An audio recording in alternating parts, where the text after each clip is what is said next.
जय हिंद। मित्रों, आज हम लोग थोड़ा इस पे अध्ययन करने जा रहे हैं परिसीमन आयोग का। देखिए, परिसीमन आयोग इसमें बड़ी चर्चा में है और परिसीमन आयोग चर्चा में इसलिए है क्योंकि जम्मू कश्मीर में सरकार जो लोकतंत्र बहाली या यूं कहें कि चुनाव प्रक्रिया को प्रारंभ करने का फिर से कार्य करने जा रही है, उस स्थिति में उसने कहा कि चुनाव प्रक्रिया यहां तब शुरू की जा सकती है जब पहले हम चुनाव क्षेत्रों का परिसीमन करा लें। इसलिए इसमें परिसीमन आयोग बड़ी चर्चा में है। तो सबसे पहले हम लोग ये जान लेते हैं कि आखिर परिसीमन आयोग है क्या। देखिए, परिसीमन आयोग को इंग्लिश में कहा जाता है डिलिमिटेशन कमीशन। डिलिमिटेशन कमीशन अर्थात चुनाव क्षेत्रों या यूं कहें कि दो राज्यों की सीमाओं के बीच या अंतर्राष्ट्रीय सीमाओं के बीच, देश की सीमाओं के बीच जो हम सीमा रेखा खींचते हैं उसको परिसीमन बोला जाता है। तो आइए देखते हैं इस परिसीमन के बारे में थोड़ा और अधिक से विस्तार से जानकारी प्राप्त करते हैं।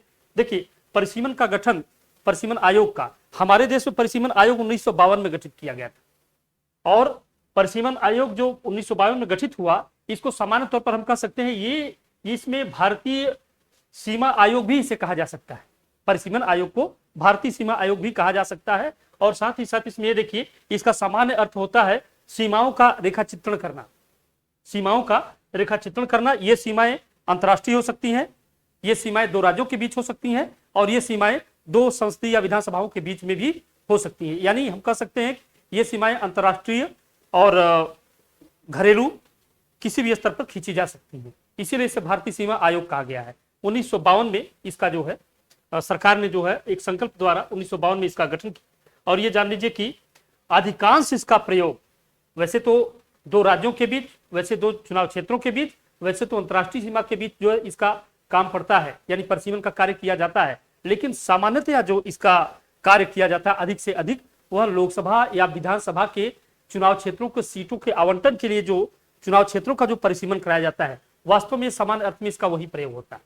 जी हाँ, तो अब यहाँ देखते हैं कि आखिर ये हमारे संविधान में इसका उल्लेख है कि नहीं। हमारे संविधान में इसका उल्लेख है।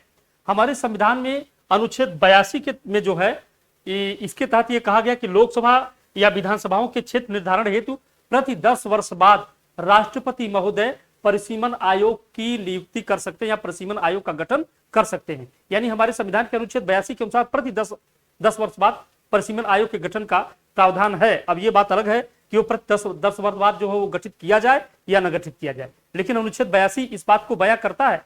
उसके तहत भारत सरकार की तरफ से राष्ट्रपति महोदय को यह अधिकार है कि वह प्रति 10 वर्ष बाद परिसीमन आयोग का गठन कर सकते हैं और यह परिसीमन लोकसभा या विधानसभा के चुनाव क्षेत्रों के परिसीमन का कार्य करता है ताकि सीटें आवंटित की जाएं।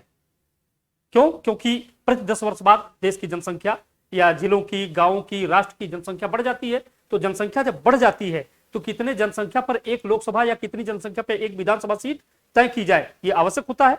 तो इस नाते ये आवश्यक होता है कि 10 वर्ष बाद एक बार परिसीमन आयोग भी गठित किया जाए। जैसे ही जनगणना होती है तो जनगणना के बाद परिसीमन आयोग की नियुक्ति का प्रावधान है, लेकिन ये कोई आवश्यक नहीं कि प्रति 10 वर्ष बाद राष्ट्रपति महोदय परिसीमन आयोग की नियुक्ति कर ही दें। अब दूसरी चीज विद्यार्थियों, इस पे जान लीजिए कि परिसीमन आयोग के गठन का आधार क्या है। जान लीजिएगा, इसके गठन का आधार है जनसंख्या।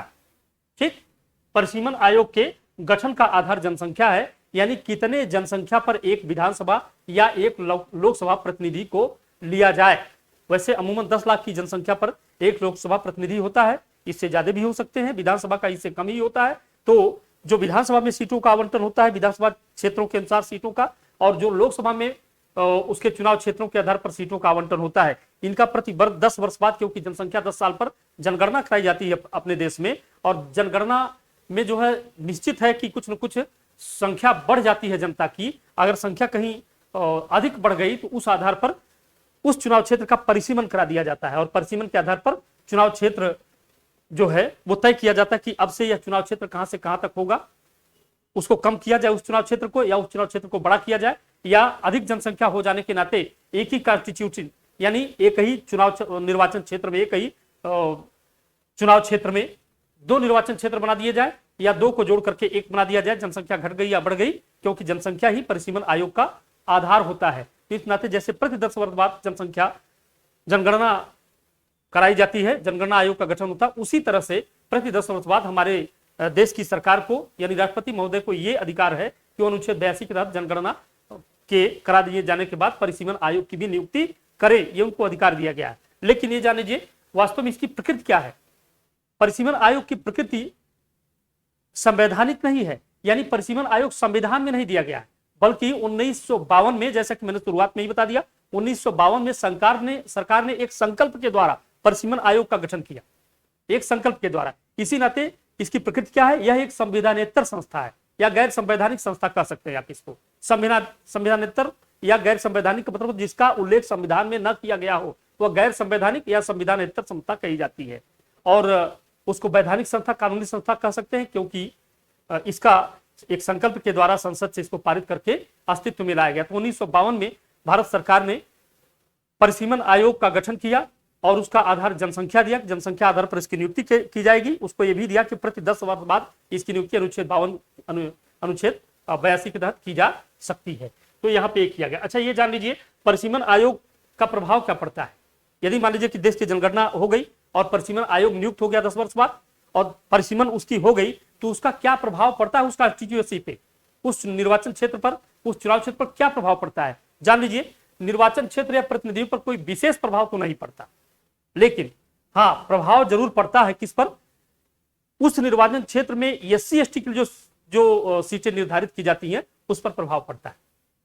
जी, उस पर प्रभाव पड़ता है। अगर SC ST उसकी सीटें निर्धारित की गई हैं तो हो सकता है वे बढ़ भी सकती हैं या हो सकता है कि वहां से उन्हें खत्म भी किया जा सकता है। इसलिए परिसीमन आयोग अगर प्रभाव डालता है तो SC ST की सीटों पर प्रभाव डालता है, अन्यथा क्षेत्र के या राष्ट्र के प्रतिनिधियों, राज्य के प्रतिनिधियों पर कोई विशेष असर नहीं डालता है, क्योंकि उसके लिए तो सीटें एक साथ में नियत कर दी जाती है। जैसे हम लोग के देश में इस समय 2026 तक के लिए सीटों को निश्चित कर दिया गया कि 2026 तक सीटों की संख्या बढ़ाई नहीं जाएगी, चाहे देश की जनसंख्या कितनों भी बढ़ जाए। ठीक, तो 2001 की जनगणना को आधार माना गया। पहले 1971 की जनगणना को आधार माना जाता था, लेकिन अब 2001 की जनगणना को आधार माना गया है और 2026 तक के लिए सीटों को बढ़ने से रोक दिया गया, उनको सुनिश्चित कर दिया गया है, उनको नियत कर दिया गया है। ये हमारे देश में इस समय है, क्योंकि इसका आधार तो जनगणना होता है। तो इस तरह अगर इसका प्रभाव देखें तो केवल SC ST सीटों पर इसका प्रभाव पड़ता है। ठीक, अब देखिए इसमें एक चीज और जान लीजिए, राष्ट्रपति महोदय ने हमारे देश में परिसीमन का कार्य कराने के लिए लोकसभा या लोकसभा या विधानसभाओं के चुनाव क्षेत्रों का परिसीमन कराने के लिए अब तक 4 बार परिसीमन आयोग का गठन किया है। सबसे पहली बार जैसा कि मैंने बताया 1952 में परिसीमन आयोग का गठन हुआ था। फिर दूसरी बार जो परिसीमन आयोग का गठन हुआ वो हुआ 1962 में, यानी 10 साल बाद। फिर उसके बाद 1972 में तीसरी बार हुआ और उसके बाद फिर 82-92 में 10 वर्ष बाद यानी परिसीमन आयोग का गठन नहीं हुआ। उसके बाद फिर सीधे जाकर के 2002 में परिसीमन आयोग का गठन हुआ और वो जो 2002 परिसीमन आयोग का गठन हुआ था उसके अध्यक्ष होते थे बाबू कुलदीप सिंह। ठीक, उसके अध्यक्ष हुआ करते थे। एक चीज इसमें हमको और भी आपको बताना है, ये जान लीजिए कि आखिर परिसीमन आयोग का अध्यक्ष बनाया किसको जाता है। जान लीजिए परिसीमन आयोग के अध्यक्ष सुप्रीम कोर्ट के कोई सेवानिवृत्त न्यायाधीश महोदय होते। परिसीमन आयोग का अध्यक्ष राष्ट्रपति महोदय सुप्रीम कोर्ट के किसी सेवानिवृत्त न्यायाधीश यानी रिटायर्ड जज को बनाते। तो कुलदीप सिंह जी सन 2002 में जो परिसीमन आयोग के अध्यक्ष बनाए गए थे परिसीमन कराने के लिए, वो सुप्रीम कोर्ट के न्यायाधीश रहे होंगे और वो रिटायर हो गए थे, उनको बनाया गया था, क्योंकि इसमें बाकायदा विधान है कि परिसीमन आयोग का अध्यक्ष जो है सुप्रीम कोर्ट के रिटायर्ड न्यायाधीश को नियुक्त किया जाएगा। तो कुलदीप सिंह जी सन 2002 के परिसीमन आयोग के अध्यक्ष थे। ये जान लीजिए कि 5वां परिसीमन आयोग भी गठित हुआ है। ठीक, 5वां परिसीमन आयोग यानी 2002 के बाद 2012 में नियुक्त जो है गठित होना चाहिए था, लेकिन ऐसा नहीं हुआ।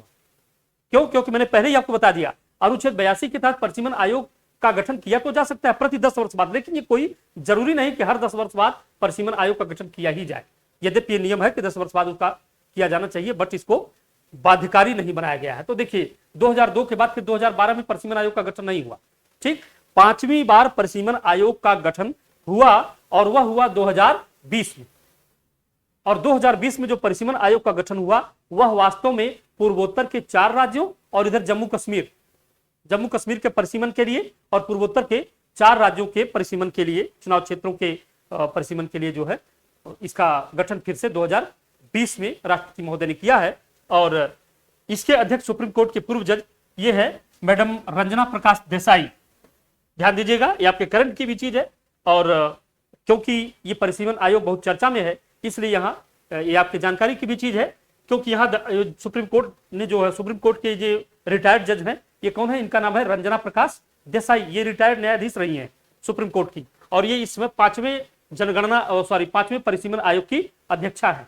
ठीक, और ये 5वां परिसीमन आयोग जो गठन किया गया राष्ट्रपति महोदय के द्वारा 2020 में, ये जो 2020 में गठित हुआ है, यह जम्मू कश्मीर और पूर्वोत्तर के 4 राज्य, यानी पूर्वोत्तर के 4 राज्य हैं असम, इधर अरुणाचल प्रदेश, मणिपुर और नागालैंड, इनके लिए ये गठित किया गया है। ठीक, तो इस तरह से पूर्वोत्तर के 4 राज्य और हमारा जो जम्मू कश्मीर है, इसके जनगणना की बात, इसमें परिसीमन की बात की गई है, बहुत चर्चा में है। नेक्स्ट क्लास में हम आपको इसको बताएंगे, नेक्स्ट वीडियो में, कि किस तरह से जम्मू कश्मीर में परिसीमन आयोग इस समय किस तरह से फंक्शन करने जा रहा है, उसका आधार क्या है, और परिसीमन के बाद उनकी सीटों पर क्या प्रभाव पड़ेगा, और गुपकार पार्टियां तथा पाकिस्तान को इससे क्या परेशानी है। तो नेक्स्ट वीडियो में आप जरूर इसको सुने कि जम्मू कश्मीर में परिसीमन आयोग और उसकी कार्यप्रणाली तथा उससे लोगों की परेशानियां क्या क्या है।